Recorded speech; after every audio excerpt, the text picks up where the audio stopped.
मैं ऐसा निर्णय चाहता हूं कि जो सीधे जिम्मेदार लोग हैं उनकी गिरफ्तारी तत्काल होती, 5 मिनट के भीतर घटना के। ठीक, सारे सिपाही तो इसमें लगे नहीं थे जिले भर के, 2 सिपाही भी अगर खाली थे तो वो जाके उनको पकड़ ले आते, थाने में बंद करते 20-20 लाठी मार के।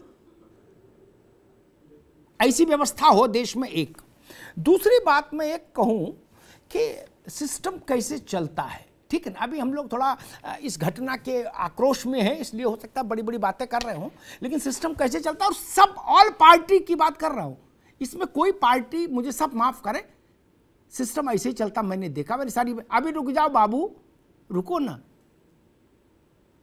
एक निर्माणाधीन पुल गिरा, शैलेंद्र जी, 18 लोग मर गए। क्या? जो सरकारी अधिकारी थे उनके खिलाफ मैंने ऐसे ही बड़ा बवाल किया टीवी पर, घंटे 2 घंटे उस पर अड़ा रहा, लगा रहा, तो फिर हुआ भाई कुछ तो करना पड़ेगा टाइप का, तो रिपोर्ट की गई उन लोगों के खिलाफ। ठीक, जो सरकारी अधिकारी हैं, सरकार से वेतन पा रहे, जिनका जीवन परिचय सरकार के पास हमेशा सुरक्षित, उनका नाम लिखा गया रामलाल चौहान, बल्दियत अज्ञात, पता अज्ञात, डिप्टी जनरल मैनेजर फलाने निगम में, फलाने चीफ इंजीनियर, बल्दियत नामालूम, पता नामालूम। शैलेंद्र जी, इसके बाद हम किस रिपोर्ट की प्रतीक्षा में रहे कि नहीं कल की अवतार होगा, सफेद घोड़ा आएगा, सफेद घोड़े पर कल की बैठ के आएंगे और तलवार से पूरा विश्व को ठीक कर देंगे। शैलेंद्र जी, जब रिपोर्ट ही ऐसी लिखी जाती है, भाई आप तो ऐसे ऐसे देश में लोग हैं जो डिस्ट्रिक्ट मजिस्ट्रेट को पता नामालूम लिख देंगे, बोले कप्तान नाम यह है लेकिन पता नामालूम, और कोई सवाल नहीं उठाता।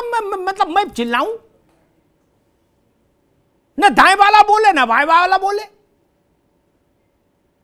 शैलेंद्र जी, अमिताभ जी, देखिए मैंने जब कहा था कि मैं इंतजार करना चाहूंगा और ऐसे विषयों पे मेरी राय जो है ना थोड़ी लीक से हटके होती है, मैं कन्वेंशनल पैटर्न पे कभी बात नहीं करता जी। चाहे वो राफेल का इशू था, तब भी तमाम देश के नेशनल चैनल्स पे जिस ओपिनियन को मैंने एंडोर्स किया था, बाद में माननीय सुप्रीम कोर्ट ने उसको जो है उसको एंडोर्समेंट दी। मैं ये बात क्यों कहना चाह रहा हूँ, जो आपने अपने दूसरे भाग में चिंता व्यक्त की थी ना कि 8 से 12 महीने का जो टाइम फ्रेम था उसको मेंटेनेंस के लिए 5 महीने में क्यों उसको इंप्लीमेंट करने के लिए क्या इतनी जल्दबाजी थी, क्या एग्जीक्यूशन को लेके था। एक एक्सपेक्ट होता है टेक्निकल एक्सपेक्ट, फिर जो है एग्जीक्यूशन, फिर कमर्शियल एक्सपेक्ट। तो मैं इसीलिए मैं कहने को अन्य साथियों की तरह मैं भी जो चिल्ला के और दुनिया भर की बातें करके, लेकिन उससे कुछ होने वाला नहीं है जी। और ये पॉलिटिकल जो है उसका नहीं है। मैं इसका और कुछ तथ्य रख दूं, इस घटनाक्रम में बीजेपी के एमपी के परिवार के 12 सदस्य मारे गए। तो क्या मतलब जो कोई भी जानबूझ के इस तरह का वो करना चाहेगा क्या, जो ये आम आदमी पार्टी या अन्य साथी करे। मैं राहुल गांधी जी और कांग्रेस अध्यक्ष के स्टेटमेंट को अप्रिशिएट करता हूं। उन्होंने कहा हम जब तक कोई रिपोर्ट्स नहीं आ जाती तब तक हम इस मैटर पे कुछ भी नहीं बोलना चाहेंगे। वही हम सबको कहना, दो दिन के बाद बात कर लेना, 3 दिन के बाद बात कर लेना, कौन सी बात आ जाएगी। अब मैं आ रहा हूं बिंदु बात। देखिए है क्या कि मान लीजिए आपने सबसे पहले बात की कि टेक्निकल क्वालिफिकेशन की। मैं देश के सबसे बड़े घराने का नाम लेना चाहता हूं, रिलायंस का। आपके मीडिया इंडस्ट्री में जो रिलायंस जो चैनल होल्ड कर रहा है, तो आप क्या चाहते हैं कि उनके पास जो मतलब अनुभव नहीं है क्या, वो अच्छी तरह मतलब चैनल नहीं मीडिया चला सकते क्या। इसी तरह जो है वो टेलीकॉम इंडस्ट्री में जब उन्होंने पदार्पण किया, आज देश के सबसे बड़ी जो टेलीकॉम कंपनी को रन कर रहे हैं, क्या वो नहीं है। और मैं इसमें एक तथ्य करेक्ट कर दूं, मैं आंशिक तौर पर जो तथ्य हमेशा साथ हूं, चाहे वो किसी के पक्ष का हो। ऑरेवा सैरामिक प्राइवेट लिमिटेड जो कंपनी है इसी ग्रुप की, जो ऑलरेडी क्या नाम जो सैरामिक इसमें डील करती है। तो ऐसा नहीं है कि वो बिल्कुल मतलब जो है निरे कोरे हैं। और मेरा मानना यह है कि यदि आदमी की नियत खराब है तो एक्सपीरियंस आदमी भी चोरी कर सकता है, और यदि नियत सही है तो नया व्यक्ति भी जो है वो अच्छे तरह से उस चीज को एग्जीक्यूशन में अपने को आगे बढ़ा सकता है। तो मैं ये कह रहा हूं कि जो है जब अगर रिपोर्ट्स में ये आता है कि मान लीजिए प्राइमा फेसाई कि ये जो कॉन्ट्रैक्ट है जो 8 से 12 वाला, ये क्यों आपने जो इतनी जल्दी 5 महीने में कर दिया, वहां पे फॉल्ट है, तो वहां पे कंपनी को पकड़ने वाली बात है। दूसरा, अगर मान लीजिए आता है कि अगर आपने वो एग्जीक्यूशन के समय पे जहाँ पे 100 की कैपेसिटी थी, वहां 400-500 कैसे हो गए, तो कंपनी के एग्जीक्यूशन पे मतलब क्वेश्चन खड़ा होता है, आपने कैसे अलाउ कर दिया एंट्री पॉइंट? भाई एंट्री पॉइंट एक होता है, एग्जिट पॉइंट एक होता है। तो मेरा कहना यही है कि वी शुड वेट एटलीस्ट 4-5 दिन, हमें इंतजार करना चाहिए। शैलेंद्र जी, जो कल्प्रिट है ठीक है, उसमें होना चाहिए। ठीक है, मैं अरविंद जी आपके पास आता हूं, फिर कुछ सवाल वहीं की वहीं खड़े। शैलेंद्र जी ने हालांकि बहुत अच्छा उत्तर दिया, लेकिन दो बातें मैं बहुत विनम्रता से कहूंगा। मैं चूंकि राजनीतिक व्यक्ति नहीं हूं, इसलिए मैं कभी ये नहीं ऐसी वो राजनीतिक लोगों की मजबूरी होती है एक दूसरे पर आरोप लगाना, मैं उन सब चीज़ों पर नहीं पड़ता। और मैं कभी नहीं मानता कि कोई सरकार ये चाहेगी कि उसके राज्य में ऐसा बवाल मच जाए। अरविंद केजरीवाल ने भी नहीं चाहा होगा कि लक्ष्मी नगर में इमारत भरभरा गिर पड़े और लोग मर जाए। वो नहीं जानते बवाल होगा इसके बाद, कोई नहीं चाहता। लेकिन दोष कहां है, इसलिए मैं बेल आउट नहीं कर सकता। भ्रष्ट कॉलोनाइजर से आप रिश्ता रखना चाहते हो, उसमें तो आप नहीं कहते हो कि ऐसे इमारत बनाओ, या आप नहीं बोलते हो, लेकिन साइन तो आपका सिस्टम करता है ना कि अलाउड या नॉट अलाउड में भी बनने देते हो। अमिताभ अग्निहोत्री अभी चने बेचने की ठिलियां रख ले तो आप 10 तरह के वो नोटिस भेज दोगे और पुलिस भेज दोगे। इसलिए किसको झूठ बना रहे हो भाई? मैं नहीं कहता सरकार की भूमिका, लेकिन सरकार आंखें तो मीचती है ना। सीधे पाप करना और पाप में को परोक्ष रूप से होते देना, दोनों ही बराबर के पाप है शैलेंद्र भाई। कैसे मालूम है? ये ठीक नहीं। अभी वहां बांके बिहारी में भगदड़ मची, 2 लोगों का देहावसान हो गया। वहां जो कलेक्टर कप्तान से लेके और सिपाही होमगार्ड तक तैनात है, मथुरा का सीडीओ है, डीडीओ है, बीडीओ है, कौन नहीं जानता? कौन नहीं जानता? मैं ये नहीं कह रहा हूं वो लोग मारने के लिए आए थे अंदर, नहीं, वो तो परकोटे पे थे, अपने साले सलहेज के साथ फोटो खींच रहे थे।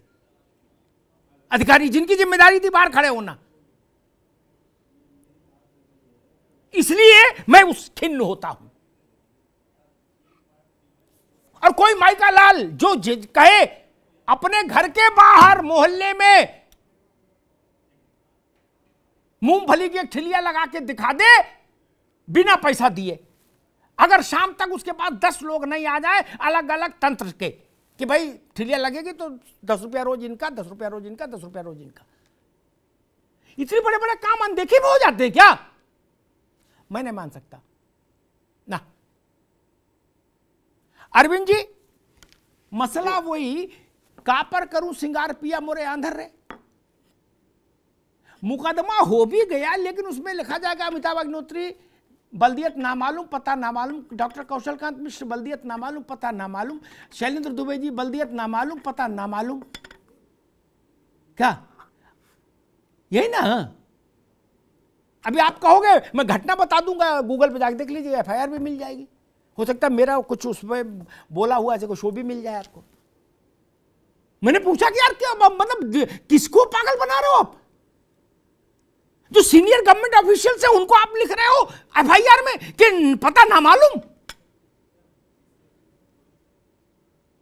अरविंद जी, फिर हमसे कहा जाए कि ये पानी पी लो बेटा, कैसे पी ले?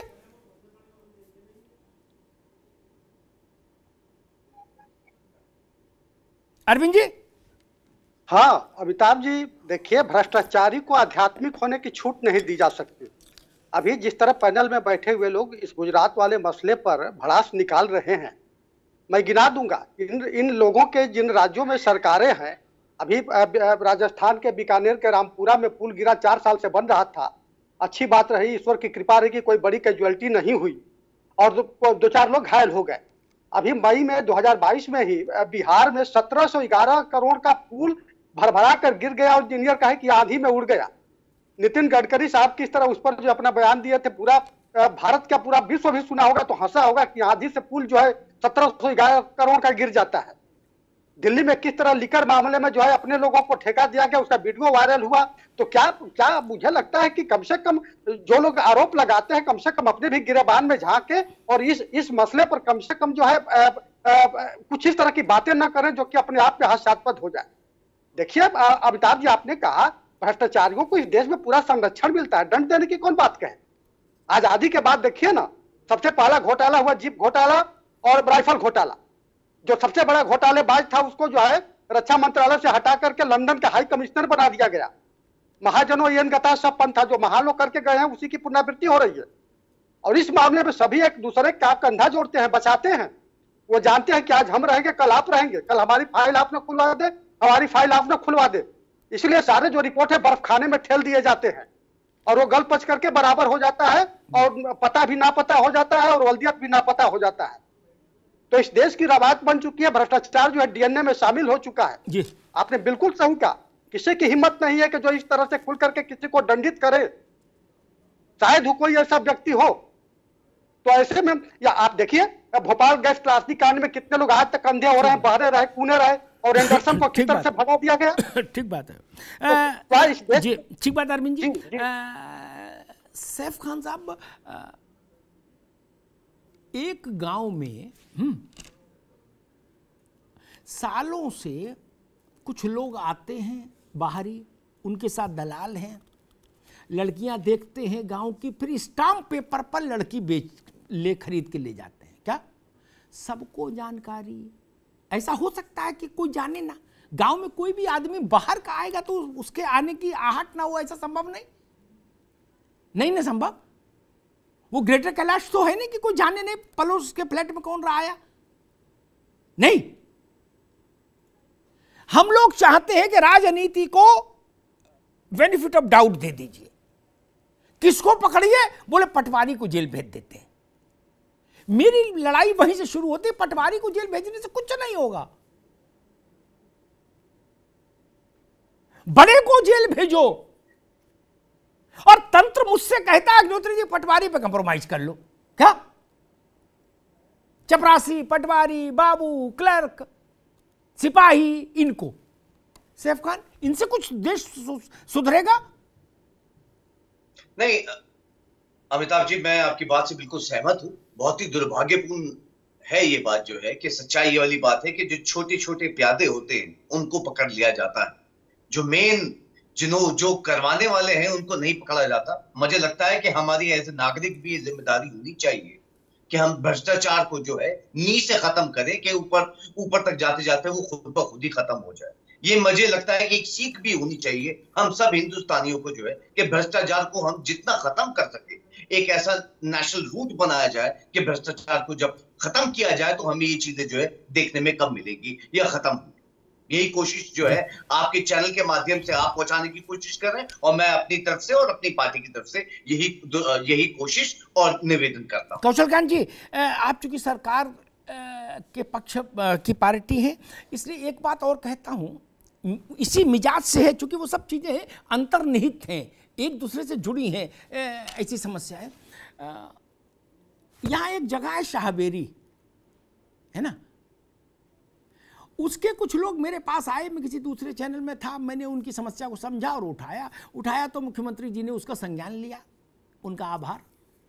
और उन्होंने अच्छे इंटेंशन से एक आदेश किया कि भाई जितने लोग 10-15 साल में वहाँ उस इलाके में पुलिस में और प्राधिकरण में रहे हैं अधिकारी, सबके लिस्ट बनाइए और सबको दंडित करिए, ढूंढ ढूंढ के कहीं हो, रिटायर हो गए तो भी जेल भेजिए। क्या लोग आए, हमको भी माला पहना गए, वहाँ के लोग आए, बोले भाई साहब आपके चलते देखिए हो गया। क्या लेकिन इतने वर्ष हो गए, पहले कार्यकाल की बात है,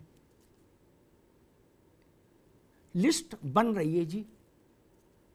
लिस्ट तो एक इस पर नहीं होगी कि कौन कब कहां तैनात, अब तो इस पे आता रहता है सबका रिकॉर्ड, नहीं, लिस्ट बन रही है, कोई जेल नहीं गया। यही डर है मेरा, कश्मीर से कन्याकुमारी, असम से गुजरात तक जांच जारी है, तब तक शिकायत करता ही मर लेता है। कौशल कांत जी, नहीं अमिताभ जी बात गंभीर है, और जो अरविंद जी बोल रहे थे, आप देखिए 2014 से लेके अभी तक करप्शन में जितने भी लोग जेल गए हैं उसमें कोई भी छोटा आदमी जेल में नहीं है, और जो भी बेल पे जो घूम रहे हैं वो सब बड़े बड़े लोग हैं। ये परिपाटी केवल मोदी जी के समय में शुरू हुई है, उसके पहले थी। मैं ये नहीं कह रहा हूं कि एकदम नहीं थी, एक्सेप्शनल थी अमिताभ जी। पर अभी आप देखिए जितने ज्यादा राजनेताओं के खिलाफ जांचें चल रही हैं, जितनी उनके अगेंस्ट कार्रवाई चल रही है, तो जो मोदी जी इस माहौल से आए थे, इस बेसिक से आए थे कि न खाऊंगा न खाने दूंगा, तो हमारी सरकार की कोशिश है कि करप्शन कहीं ना हो। और मेरे मित्र ने बात उठाई थी कि हमारे माननीय सांसद जी हैं मोहन भाई कंडूरिया जी, इनके परिवार के 12 सदस्यों की मौत हुई है, जिसमें उनके जीजा हैं, 4 बेटियां हैं, 3 जवाई। मैं ये बात इसलिए नहीं रखना चाहता था क्योंकि आप लोग आरोप लगाते कि मैं विक्टिम कार्ड खेल रहा हूं।